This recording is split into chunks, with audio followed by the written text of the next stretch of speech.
ওই লোক জালেম, ওই লোক একেবারে নিকৃষ্ট, একদম নিকৃষ্ট, একদম পচা মানুষ, একেবারে শ্রেষ্ঠ জালেম যে আপনজনের হক নষ্ট করে, আপনজনের হক নষ্ট করে। আপন বোন সম্পত্তি চাইছে, বাবার পৈতৃক ওয়ারিস সম্পত্তি নিবাগা, বইন বাগিনা আর আইতা না, আর আইতা না, আর খাইতা না আমগো ভাই, একবারে বুঝ করে নিগেবা নাকি? সারা জীবন বড় করলাম, ভাই হিসাবে আদর করলাম, বিয়ে শাদী দিলাম, অনার বাইছেন না, জালেম। এই ডাকাত কি কইল? বেটা তো বোনের ব্যাপার বল, তো বেটা ডাকাত, তুমি এটা কি বললা? এটা সে বুঝাইতে চাইলো যে এই গ্রামের যেই কোনো মানুষ আমার বাড়িতে ভাত খাইতে হইলে খাইতে পারবে এমনি, কিন্তু আপন বোন আর বাগিনা তারা যদি আমার বাড়ির দুগা ভাত খাইতে হয় জমি দিয়া খাইতে হইব। কথা বুঝেন নাই? জমি নিতে না তোমরা, তোমরা না আইবা পরে ভাত খাইবা?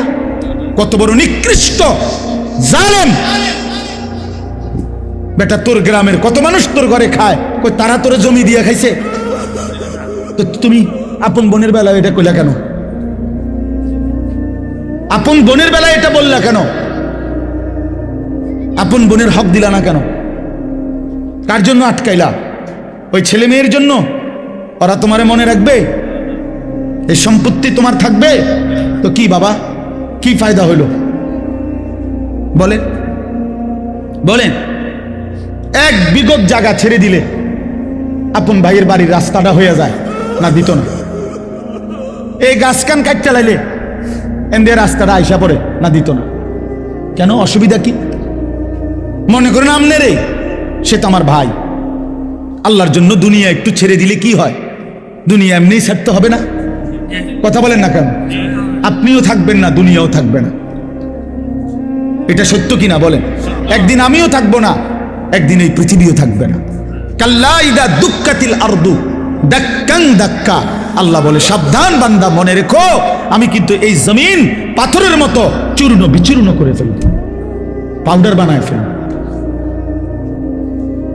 তো কেন তুমি এই কামরা কামড়িটা করলা? কেন হক দিলা না? কেন আমনের ক্ষমতা দেখাইলেন? দলিলের মায়ের ফেস আমনে বুঝেন, অথবা টেয়া দিয়া পয়সা দিয়া হদ্দার মাতব্বরের কইয়া বাটপারি করে আমনে নিয়ে নিলেন আর 2 শতক। তো কি বেশি কি নিলেন? 2 শতকের জন্য অনন্তকালের আখেরাত বরবাদ করে দিলেন। 5 শতক জমির লেগা 10 দুনিয়া বরাবর জান্নাত ত্যাগ করে দিলেন। আস্তাগফিরুল্লাহ! কি করলেন? কি করলেন? এই জন্য বাবা, কোনোভাবেই আপনজনের হক, এটা বান্দার হক। বান্দা এক বাপ মারা যাওয়ার পরে বাপের কিনা যদি 1 কেজি লবণ নুন থাকে ঘরে, আল্লাহর কসম ভাই বোন সবার উপরে শরীয়ত সম্মতভাবে এই নুন বন্টন করে দেওয়া ফরজ। এটাই শরীয়ত। নুন নুন, জি জি, লবণ। আপনি তো হুদা মনে করছেন জমিন। বাড়ির ভিটা, এই যে বসত ভিটা যেটা, এটা 100 বোনের হক, ভাই বোন সবার হক।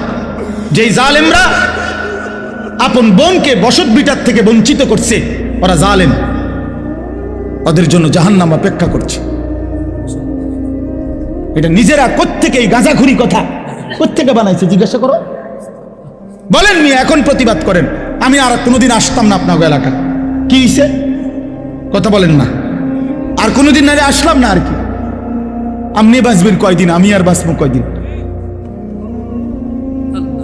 বলেন বাবা, আপনি বাঁচবেন কয়দিন, আমি বাঁচবো কয়দিন?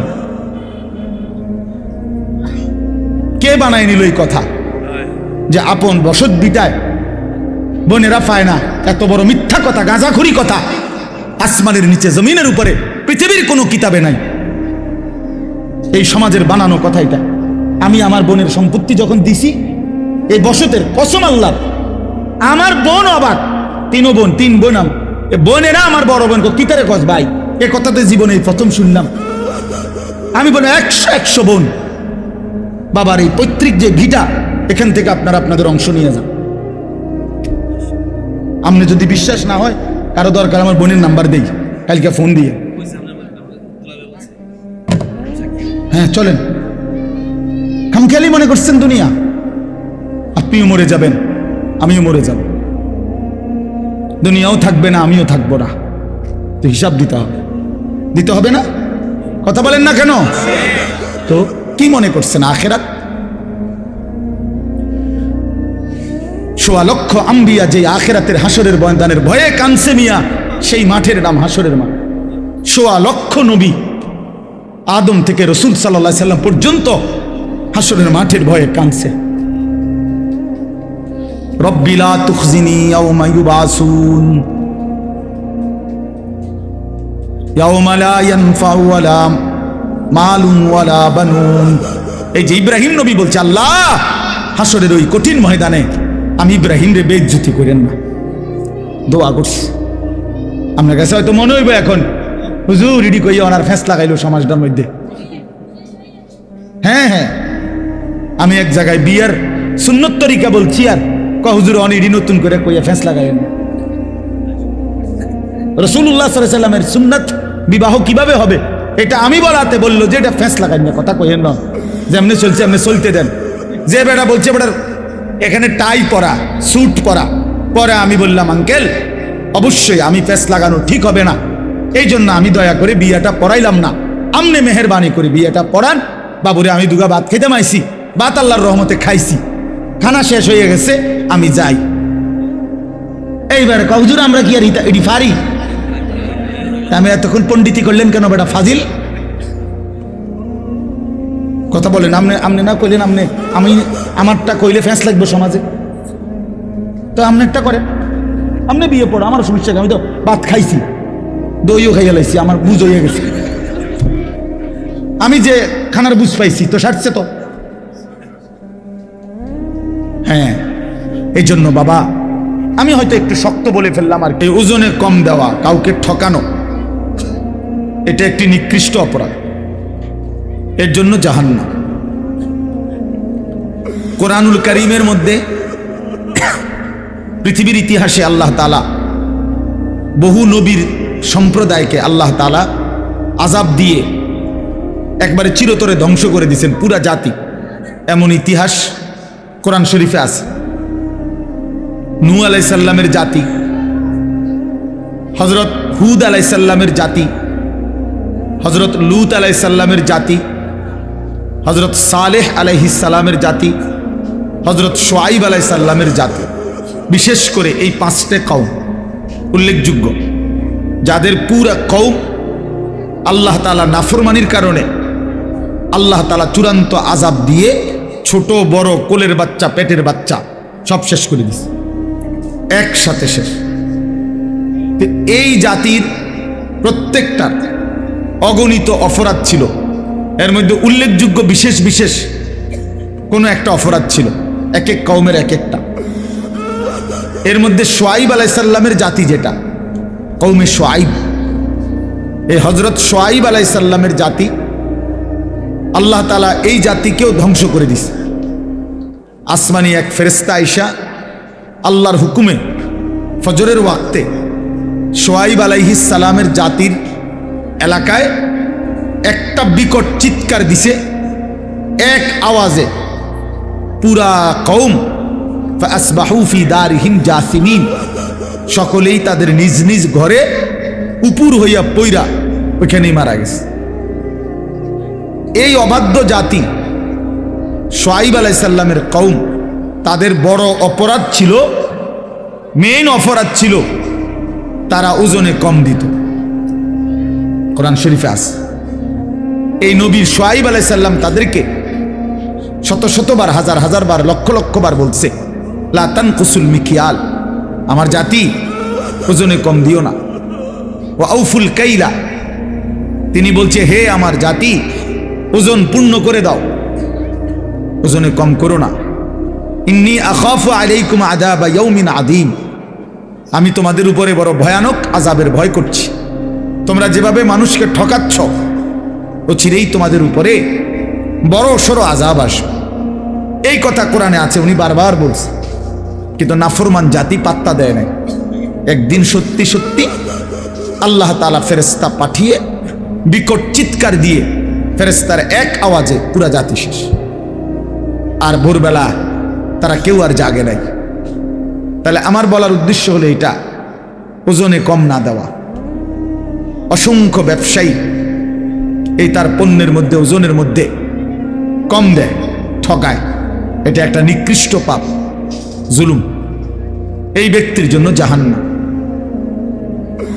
আল্লাহ নবী সাল্লাল্লাহু আলাইহি ওয়াসাল্লাম বলছেন, আত-তাজিরুস সাদুকুল আমিন মা'আন নাবিয়্যিন ওয়াস সিদ্দিকিন ওয়াস শুহাদা ওয়াস সালিহিন। যেই ব্যবসায়ীর মধ্যে দুইটা গুণ আছে, এক নাম্বার সাদুক, যে সব অবস্থায় সত্য বলে, সিনা অসিনা সবার সামনে। দুই নাম্বার হলো আল আমিন, বিশ্বস্ত, কাউকে ঠকায় না, পরিচিত অপরিচিত কাউকেই না। তা আল্লাহ নবী সাল্লাল্লাহু আলাইহি সাল্লাম বলেন, এই দুই গুণের অধিকারী, সর্বদাই সত্য বলে, সর্বদাই বিশ্বস্ত, এই দুই গুণ যেই ব্যবসায়ীর মধ্যে থাকবে, আল্লাহ তাআলা তাকে নবী, সিদ্দিক, শহীদ, আউলিয়াদের সাথে হাসরের ময়দানে উঠাবেন। হাসরের ময়দানে উঠাবেন।